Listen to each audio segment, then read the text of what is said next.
Hello everyone. Bihar SSC से related जो important GK का प्रश्न है उन सभी प्रश्नों को देखने वाले हैं। तो आप हमारे जो वीआईपी एग्जाम वाईटी चैनल है इसको सब्सक्राइब कर लीजिएगा, क्योंकि सब्सक्राइब करना भले ही आपके लिए फ्री हो, बट आपके एक सब्सक्राइब करने से हमें बहुत सारा सपोर्ट मिलता है। तो आप हमारे चैनल को सब्सक्राइब जरूर कर लीजिएगा। तो स्टार्ट कर लेते हैं अपने पहले प्रश्न से। पंचायत राज संस्थाओं में प्रारंभ में महिलाओं को कितना प्रतिशत आरक्षण प्रदान किया गया था? यानी स्टार्टिंग में महिलाओं के लिए कितना प्रतिशत आरक्षण का प्रदान करा गया था? तो सबसे पहले 33% आरक्षण दिया गया था महिलाओं के लिए। और साथ ही में इस क्वेश्चन से रिलेटेड कुछ एग्जाम्पल देखें, जैसे कि 1992 के 73वें संविधान संशोधन अधिनियम ने पूरे देश में पंचायती राज में महिलाओं के लिए 33% आरक्षण का प्रदान किया गया था। कौन से संविधान संशोधन के तहत? तो 73वें संशोधन 1992 के दौरान। और अनुच्छेद 243 के डी के अंदर के तहत अनुसूचित जाति और अनुसूचित जनजाति यानी एसी और एसटी के लिए सीटों का आरक्षण किया गया है, जहां पर 1/3 यानी 33% जो सीट है वो महिलाओं के लिए आरक्षित रहेगा। बट इसको बाद में कुछ राज्यों ने चेंज करके बढ़ा के 50% कर दिया था। कौन कौन से राज्यों ने बढ़ाया था? जैसे बिहार, मध्य प्रदेश, उत्तराखंड, हिमाचल प्रदेश आदि जैसे राज्य, इन सब राज्यों ने महिलाओं के लिए जो सीट 33% आरक्षित था उसे 50% बढ़ा के कर दिया था। अगर इसी क्वेश्चन से रिलेटेड अगर बेसिक इन्फॉर्मेशन देखें, जैसे कि पंचायती राज जो प्रश्न था हमारा उससे कि 1992 के तहत जो 73वां संविधान संशोधन अधिनियम ने संविधान की जो 11वीं अनुसूची थी उसमें एक नया भाग को ऐड किया गया था। कौन से भाग को ऐड किया गया था? तो भाग नंबर 9 को ऐड किया गया था 1992 के अंदर, जो कि 73वां संविधान संशोधन होने पर भाग 9 को शामिल किया गया है। इससे इसमें पंचायती राज व्यवस्था को जोड़ा गया है। इसका नाम पंचायत है और यह ग्रामीण भारत में गांवों की स्थानीय शासन की एक प्रणाली है जो कि ग्राम स्तर पर कार्य करेगा।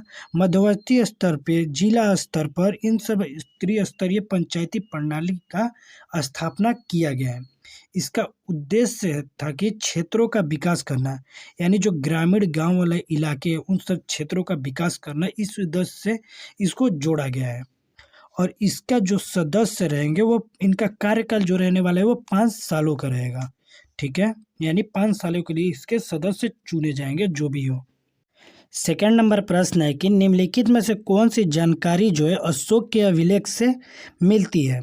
तो यहाँ पर जीवन गाथा, आंतरिक नीति, विदेश नीति, या जो तीनों जानकारियाँ हैं वो सारी जानकारियाँ अशोक के अभिलेख के अंदर से ही प्राप्त होती है।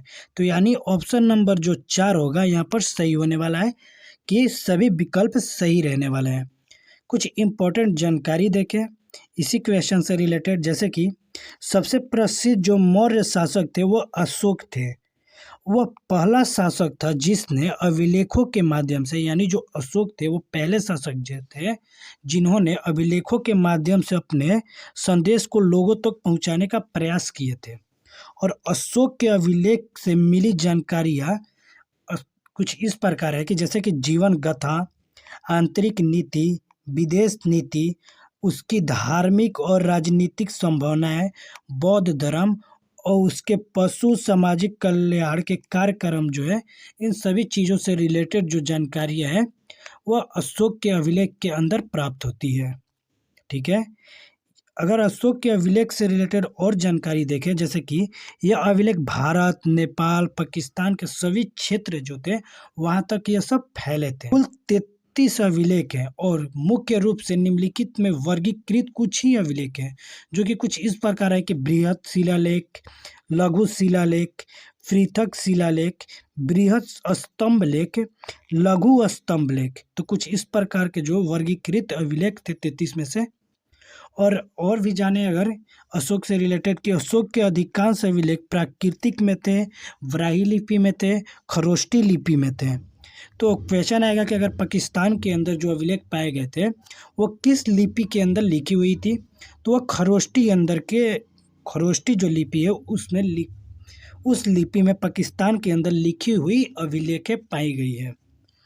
अगर बेसिक इन्फॉर्मेशन देखें जैसे कि मौर्य वंश की स्थापना चंद्रगुप्त मौर्य के द्वारा 321 ईसा पूर्व में किया गया था।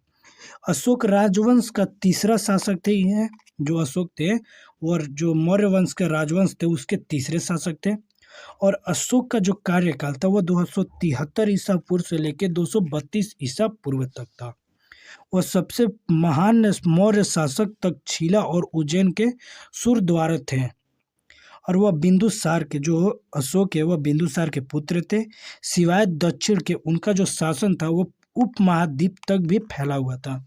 तो मतलब दक्षिण के साइड तो फैला ही था और उपमहाद्वीप के साइड भी फैला था, जो जिसके अंदर जो जो देश आते हैं जैसे कि अफगानिस्तान, बलूचिस्तान, कश्मीर, नेपाल, घाटिया, ये सब देश अशोक के शासन के अंदर आते थे। तो ठीक है, अगला प्रश्न देखते हैं 3 नंबर की। निम्नलिखित में से कौन सा भारत का सबसे दक्षिणी छोर है? तो सबसे दक्षिणी छोर की अगर बात किया जाए तो इंदिरा पॉइंट है। और यहीं पर सबसे उत्तरी छोर की अगर बात किया जाए तो वह इंदिरा कॉल है। तो इस क्वेश्चन से रिलेटेड कुछ और भी बेसिक तरह से जानकारी देखते हैं। जैसे कि इंदिरा पॉइंट जो है वो भारत के सबसे दक्षिणी छोर इंदिरा पॉइंट यानी अंडमान निकोबार जो द्वीप समूह है वहाँ पर स्थित है। और इंदिरा पॉइंट नाम क्यों रखा गया था? तो हमारे जो भारत की प्रधानमंत्री थी इंदिरा गांधी, उन्हीं के नाम पे इस जगह का नाम इंदिरा पॉइंट रखा गया था।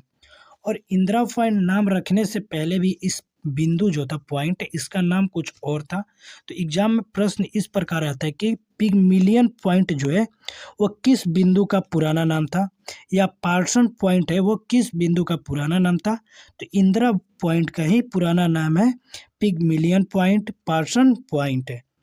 अगर बात किया जाए कि 2000 भारत की जो 2011 के अंदर जनगणना हुआ था, वहाँ पर इंदिरा पॉइंट के अंदर टोटल सिर्फ 4 ही घर प्राप्त हुए थे, यानी 4 ही घर बचे हुए थे। अगर बेसिक इन्फॉर्मेशन देखें जैसे कि भारत का सबसे उत्तरी छोर कौन सा है, तो जम्मू और कश्मीर राज्य में स्थित है। बिंदु की अगर बात किया जाए तो इंदिरा कोल, दक्षिणी बिंदु की बात किया जाए तो इंदिरा पॉइंट। और यहीं पर अगर कन्याकुमारी से रिलेटेड कुछ जानकारी देखें जैसे कि कन्याकुमारी जो है वो भारत के तमिलनाडु राज्य के अंदर स्थित है और कन्याकुमारी जिले का एक शहर है। यह मुख्य भूमि भारत के सबसे दक्षिणी शहर में स्थित है और कन्याकुमारी के एक नाम से और जाना जाता है, द लैंड्स एंड के नाम से भी इसको जाना जाता है। अगला अगर प्रश्न देखा जाए 4 नंबर, तो प्रश्न है कि जनगणना 2011 के अनुसार बिहार राज्य की कुल साक्षरता दर कितना था? तो बिहार राज्य की टोटल साक्षरता दर था जो वो 61.80% था। ठीक है, तो जनगणना से रिलेटेड कुछ जानकारी देखें जैसे कि भारत की जनगणना 2011 के अनुसार बिहार के साक्षरता दर टोटल 61.80% है। बिहार में अगर पुरुष साक्षरता दर की बात की जाए तो 73.39% है और महिला साक्षरता दर की बात की जाए तो 53.33% था। और यहीं पर राष्ट्रीय औसत से काफ़ी कम है जो कि कुल 72.9% ही था। ठीक है, अगर भारत में पुरुष की साक्षरता दर बात किया जाए तो 80.9% और बिहार के अंदर यहाँ पर था कि बिहार के पुरुष के साक्षरता दर कितना था तो 73.39%। और महिला की ही बात किया जाए भारत के अंदर तो टोटल भारत के अंदर 64.6% है, बट बिहार के अंदर 53.33% ही था। अगर बेसिक इन्फॉर्मेशन देखें जैसे कि शीर्ष जो 5 राज्य जो कि जिनका साक्षरता दर सबसे अधिक रहने वाला है, तो पहले नंबर पे है केरल जिसका 94% है। सेकंड नंबर पे है लक्षद्वीप जिसका साक्षरता दर है 91.8%।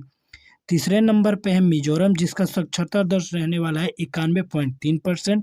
और चौथा राज्य है गोवा जिसका साक्षरता दर है 88.7%। और पांचवा जो राज्य रहने वाला है कर्नाटका जिसका साक्षरता दर है 75.4%। अगला अगर प्रश्न देखें 5 नंबर की, निम्नलिखित में से कौन सी झील जो है वह बिहार के अंदर स्थित है? तो बिहार के अंदर अनुपम जो झील है वह स्थित है। और बिहार से रिलेटेड और झीलों से रिलेटेड कुछ जानकारियाँ देखें जैसे कि अनुपम जो झील है वह कैमूर वन अभ्यारण्य में स्थित है और कैमूर वन अभ्यारण्य बिहार के कैमूर जिले में स्थित है। यह राज्य का सबसे बड़ा अभयारण्य है, यानी बिहार राज्य का सबसे बड़ा अभयारण्य अगर प्रश्न पूछे तो कैमूर वन्य अभयारण्य है। इसके लगभग 1342 किलोमीटर है और 518 वर्ग मील के क्षेत्र में यह शामिल है। बिहार सरकार ने इसे बाघ संरक्षण बनाने की योजना बनाई है। बेसिक इन्फॉर्मेशन देख लेते हैं, जैसे कि अन्य झीलों और उनके स्थानों के बारे में डिस्कशन कर लेते हैं कि जैसे सांबर जो झील है वह जयपुर यानी राजस्थान के अंदर आता है। सुखना जो झील है वह चंडीगढ़ राज्य के अंदर आता है। कामा जो झील है वो रूस के अंदर आता है। वीडियो पसंद आया तो आप हमारे वीआईपी एग्जाम वाईटी चैनल को सब्सक्राइब कर लीजिएगा और साथ ही में बेल आइकन को भी प्रेस कर लीजिएगा। और भी जीके जीएस इंपॉर्टेंट टॉपिक जो एग्जाम में पूछे जा रहे हैं, करेंट अफेयर हुआ, उनसे रिलेटेड अगर वीडियो देखना चाहते हैं तो आप वीआईपी एग्जाम वाईटी चैनल को ओपन कर लीजिएगा।